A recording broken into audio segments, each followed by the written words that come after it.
একটা ছেলের শারীরিক চাহিদা শুরু হয় 15 থেকে 16 বছরের মধ্যে, আর একটা মেয়ের শুরু হয় 12 থেকে 14 বছরের মধ্যে। কিন্তু একটা ছেলের বিয়ের বয়স নির্ধারণ করা হয়েছে 21 বয়সের মধ্যে, আর মেয়ের নির্ধারণ করা হয়েছে 18 বছর বয়সে। এরপর একটা ছেলে পড়াশোনা শেষ করতে করতে 25 থেকে 26 বছর চলে যায় এবং জব খুঁজতে খুঁজতে 30 থেকে 32, তারপর বিয়ে। তো একটা ছেলে 17 বছর একটা অ্যাডাল্ট হয় আর বিয়ে করে 15 বছর পর। তো এই 15 বছর সে কি করবে? খারাপ জায়গা যাবে, নাকি গার্লফ্রেন্ড নিয়ে বন্ধুর বাসায় যাবে, নাকি নিজেকে পাথর বানিয়ে রাখবে?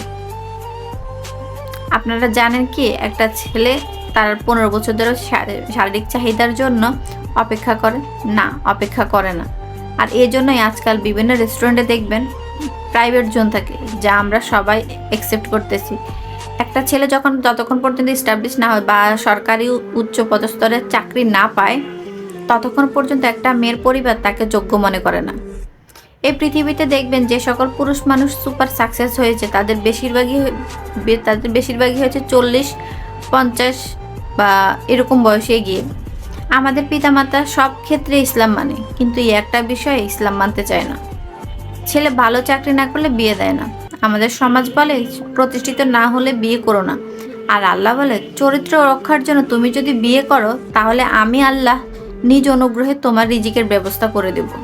এবং ইসলাম আরও বলেন একটা ছেলে বা একটা মেয়ে সাবালক বা সাবালিকা হলে বিয়ে দিয়ে দাও।